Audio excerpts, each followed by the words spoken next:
워크플레이스 러닝의 시대. 수천 개의 학습 컨텐츠, 다양한 학습 방법, 개별화된 플랫폼들이 학습자를 고민에 빠지게 합니다. 성과 향상을 위한 탁월한 학습 방법. 어떻게 하면 될까요? 워크플레이스 러닝이 필요한 교육과 지식의 융합. 이제 클립으로 시작하십시오.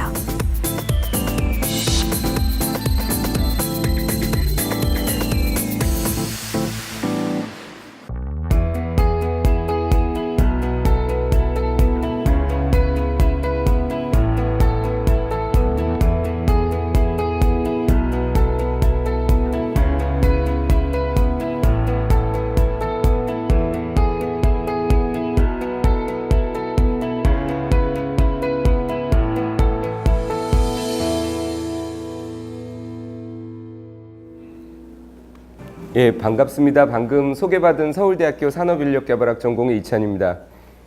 2017년 ATD가 저희 요번에 정확하게 말씀드리면 최종적으로 보니까 10,000분이 오시긴 했는데 78개국에서 왔습니다. 78개국에서 10,000명이 온 중에 1,829분이 인터내셔널이 오셨고요. 그 중에 인터내셔널 중에 가장 많은 참석자를 보인 나라는 한국입니다. 예. 한국 사례 발표가 제가 발표했던 글로벌 HRD 세션 말고는 사례 발표가 없었습니다. 글로벌 트렌드를 저희가 보기 위해서 HRD를 하는데 좋은 소비를 하는 것도 좋지만 적극적인 생산과 공유를 통해서 확산시키는 게 오히려 저희한테 더 도움이 많이 될 수도 있다는 걸 염두에 두셨으면 좋겠습니다. 금년에는 조지아주 아틀란타에서 했습니다. 지금 최근 4년간 발표된 거고요. 내년에는 샌디에고에서 할 예정입니다. 쌍둥이 우주비행사는 마크 켈리, 스콧 켈리 이 두 분이고요. 스트레스 피할 수 없으면 즐기라는 이 켈리 맥거니걸, 그 다음에 로난 타이넌 세 분의 기조 강연을 하나씩 설명을 드리겠습니다. 쌍둥이신데 마크 켈리는 은퇴한 나사 우주 비행사 작가기도 하고 정치 활동가기도 하고 항공 컨설턴트기도 하고요. 이분이 배우자가 미 하원 의원이었는데 불의의 사고를 당하셨던 분이기도 합니다. 나사의 쌍둥이 연구에서 참여하는 대조군으로서 실험 연구에 임하셨었고요. 스카 켈리는 전직 미 해군 대령입니다. 이분이 베테랑 우주 비행사인데 미국에서 최장시간 우주 비행한 분입니다. 1년 넘는 시간을 통상 우주 비행하셨습니다. 키워드는 협업에 대한 부분. 특히 집단지성 콜렉티브 인텔리전스 측면에서의 협업의 필요성들이 앞으로 점점 더 중요시 될 거기 때문에 그런 측면에서 이해를 해주셨으면 좋겠고요. 기조 강연을 하시는 세 분 모두 HRD 전문가가 아닙니다. HRD에 접목될 만한 포인트가 있었기 때문에 ATD에서 초청한 거지 HRD 전문가가 아니기 때문에 저분들은 저분들의 보이스로 자신들의 스토리텔링을 한 거지 시사점을 정리해 주시진 않거든요. 그래서 저희가 이 기조 강연에 맞는 기업의 HRD 사례를 뒤에 지금 붙여서 같이 설명드릴 테니까 참고해 주시기 바랍니다. 출장이나 연수 가서 며칠만 룸메이트랑 같이 있어도 그게 엄청난 여파를 미치는데요. 저 1년 넘는 시간 보통 아니죠. 저게 심리적으로, 물리적으로 둘 다 미치는 영향이 워낙 커서요. 제가 이번 주에 하버드 비즈니스 리뷰에서 본 기사를 보니까 심지어는 옆자리에 앉은 사람이 나의 성과에 미치는 영향 이 무슨 상관일까 하는 생각이 드는데 상당히 유의미한 결과가 나왔어요. 팀 구성원들이 창의성을 발현할 수 있도록 이런 창의적 풍토를 만들어줘야 되는데 이게 2박 3일 무슨 창의 캠프, 워크샵 갔다 온다고 해서 될 일이 아니잖아요. 마크랑 스콧 켈리가 얘기하는 이런 창의적 풍토, 창의적 팀 풍토는 협업을 시행하기 위한 전제 조건인데요. 이게 되어야 구성원들로 하여금 몰입을 하고 제가 아까 초반에 말씀드린 액티비티 베이스드 HRD에서 퍼포먼스 베이스드 HRD, 종래에는 밸류 베이스드 HRD로 갈 수 있는 인재들을 육성하게 되는 거죠. 필요한 기업을 만들 수 있는 인재를 만들어야 됩니다. 기업에 필요한 인재를 만들다가 저희가 오늘날까지 온 거예요. 대한민국이 지금 제가 ATD에 가서 12년째 발표를 하고 있는데 12년 내내 참가자 수는 1위예요. 그 머릿수로 저희가 트렌드를 이끈다고 할 순 없지요. 켈리 맥고니걸, 이분은 심리학, 스탠포드 대학교 심리학 강사입니다. 스트레스가 없으면 좋겠지만 그건 비현실적이니까 그 스트레스와 공존할 수 있는 방법을 알려주신 거죠. 이분 책이 한국에 몇 권 번역되어 있습니다. 국내에는 스트레스의 힘, 왜 나는 항상 결심만 할까? 뭐 이런 책들인데요. 스트레스가 해롭다고 믿는 사람들은 사망 위험률이 43%나 증가했고, 해롭지 않다고 믿는 사람들은 사망 위험률 증가가 거의 없었다는 거죠. 이롭다는 것, 뭐 상상하기 어려우시면 보고 전날 생산성이 제일 올라가는 거, 뭐 이런 거를 상상하시면 좋을지도 모르겠는데요. 그래서 스마트한 스트레스 사용법을 익혀야 된다고 얘기를 하고 있습니다. 사회적인 접촉과 지지가 필요하다라고 얘기를 하고 있습니다. 번아웃을 해결하기 위한 HRD 인터벤션 중에 하나가 인파워링 리더십으로 가야 된다는 거예요. 긍정심리 자본이 상당히 중요한 조직의 핵심 역량으로 작용할 거라는 거죠. 어널리틱스에 당분간은 저희가 몰입을 하겠지만 실제 HRD 담당자가 특히나 이 부분을 내 커리어로 생각하면 향후에는 내 페이셜 익스프레션에 대한 인식, 그리고 내 음성 분석을 통해서 그날의 제 컨디션이 어떤지 누구나 다 감정을 숨길 수 없이 노출할 수도 있게 되거든요. 그 결과를 갖고 어떻게 우리가 솔루션을 줄 것인지에 대해서 다양한 고민들이 필요하게 될 겁니다.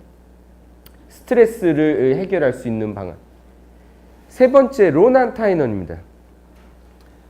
이분은 올림픽 선수기도 하고 운동선수기도 하고 테너도 했었고요. 의학 박사기도 하고 뭐 요새는 강연자이기도 합니다. 장애인 경기에서 18개의 금메달을 획득한 분입니다.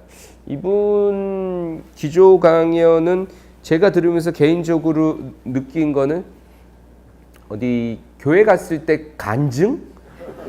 받는 그런 느낌의 톤으로 이렇게 메시지를 받았는데요.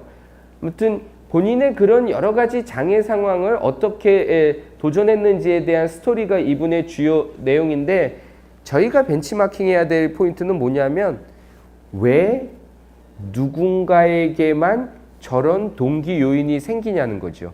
어떤 환경을 제공해 줬길래 저 사람은 저런 시도를 했느냐는 거죠. 제가 왜 오프닝 멘트를 이렇게 했는지 아시겠죠? 이 톤이 그런데 이 동기의 원천, 자가 발전의 원천을 마련해야 되는 것, 어떻게 할 것인가에 대한 화두가 저희한테 이제 숙제입니다. 이 셀프 모티베이션, 자가 동력에 대한 부분 한번 보실까요? 뭐 저렇게 글로벌까지는 안 가도 되는데요. 다만 HRD에서 저 멘토링 프로그램을 디자인하실 때 최소한 해당 부서의 직속 상사하고는 링크되는 일이 없도록 해주시는 것이 좋습니다. 대부분의 조직 안에서의 이슈가 저분 때문에 생기는 건데 저분을 저랑 멘토링을 잡아주면 저는 도대체 어디로 가라는 말입니까? 그렇죠? 예. 저기 기업 조직에서도 그렇고요. 뭐 학교에서도 사실은 교수들이 이 조교들을 가르친다고 하지만 적지 않은 양의 리버스 멘토링이 조교들로부터 교수들한테 오고 있는 거죠. 조직 안에서도 저런 부분들이 이루어지고 있는 겁니다. 런앤 타이어넌 케이스는 셀프 모티베이션에 대한 부분들이고 저게 실천 가능한, 달성 가능한 목표를 통하여야 되는데 저런 부분들의 달성률을 올리기 위해서 멘토링 프로그램을 강화시킬 수 있는 여러 가지 케이스들이 있다는 거죠. 그래서 HRD 쪽에서는 최근의 멘토링 추세를 보시고 리버스 멘토링을 가능하면 확산시키되 조직 내에서 사수 부사수가 링크되는 부분들만 유념하시면 꽤 효과적인 멘토링 프로그램을 운영할 수 있다는 겁니다. 에듀케이션 세션은요, 이 300여 개가 넘는 에듀케이션 세션 중에 사례가 뭐가 있는지 그냥 대표적인 케이스, 이게 이런 게 있다, 나중에 ATD 홈페이지에서 다운로드 받으실 때 도움될 수 있는 정도로만 간단하게 말씀드리겠습니다. 첫 번째는 할리 데이비슨 그 오토바이 회사의 프로젝트 매니지먼트 케이스고요. 두 번째는 월마트의 글로벌 리더십 개발 케이스고, 세 번째는 젠팩의 디자인 싱킹 케이스입니다. 이 부분들 에듀케이션 세션 나중에 사례로 보실 때 도움 되실 것 같아서 이건 그냥 간단히만 소개를 드리겠습니다. 두 분의 스피커가 나와서 여기 프로젝트 이름은, 프로그램 이름은 프로젝트 매니지먼트 엑셀런스입니다. PMX라는 프로그램을 활용해서 할리 데이비슨에서 프로젝트 매니지먼트를 주제로 협동학습을 유도해서 리더십을 개발한 그런 케이스입니다. 그러니까 프로그램 하나 갖고 다양한 교육 목적을 달성했죠. 뭐 어떤 절차를 본인들이 거쳤는지, 각각의 주안점을 어떤 것들을 돕고 이 단계별로 리더십 몰입이 어떤 식으로 올라갔는지에 대한 데이터들을 공유했는데요. 할리 데이비슨 이 팀 베이스드 탤런트 디벨롭먼트 영상을 ATD에서 안 보여줬는데요. 저희 연구진이 찾아냈습니다. 한번 보시죠. 오토바이나 자동차 결국은 저것도 다 태스크포스로 진행될 공산이 큰데요. 저런 케이스들은 일련의 프로그램을 하나 만들더라도 그게 궁극적으로는 리더십 함양에 도움이 될 수 있도록 링크를 걸어놓고 단계별로 끊어놓으면 저 프로그램의 효과성을 측정한 뒤에 트러블 슈팅할 때 상당히 유용하거든요. 그런 측면에서 프로젝트 매니지먼트 프로그램을 통해서 리더십의 개발에 도움이 된 케이스고요. 두 번째 월마트는요. 월마트는 스피커 한 분은 월마트 부사장님이 오셨고 또 한 분은 CCL에서 오셨는데, 이 CCL은 아시는 분이 있으실 텐데 70, 20, 10 모델을 실제로 최초로 개발했던 데가 저 CCL이죠. 협업을 해서 월마트의 글로벌 리더 육성 전략을 펼치신 케이스입니다. 이런 본인들이 갖고 있는 단계별 HRD 리더 육성 전략 뽑았고 어떤 식으로 인터내셔널 아카데미를 운영하고 있는지 잠깐 소개를 드릴게요. 한국 시장에서 아픔이 있어서 그런지 오히려 저희한테 더 질문을 많이 주시더라고요. 월마트의 수직적 리더 육성 프로그램에 대해서 소개가 된 케이스입니다. 리더십 개발하시는 분들은 야, 해외 사례는 어떻게 운영이 되고 있어? 사례 붙이라고 그럴 때 뭐 팀장님이나 저희나 출장 안 갔다 오긴 마찬가지인데 해외 사례를 찾아오라고 오더를 내리시는 경우 있잖아요. 그럴 때 쓰실 수 있는 국내외 장표라고 보시면 되겠습니다.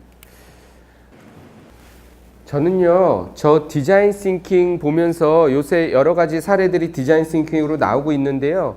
어떤 느낌을 받냐면 아마 기억하시는 분들 계실지 모르겠는데 십몇 년 전에는 식스 시그마 광풍이 불었어요. 예, 대기업 특히 중심으로. 그래서 뭐 뒤늦게 태권도장도 아닌데 그린벨트, 블랙벨트 막 이런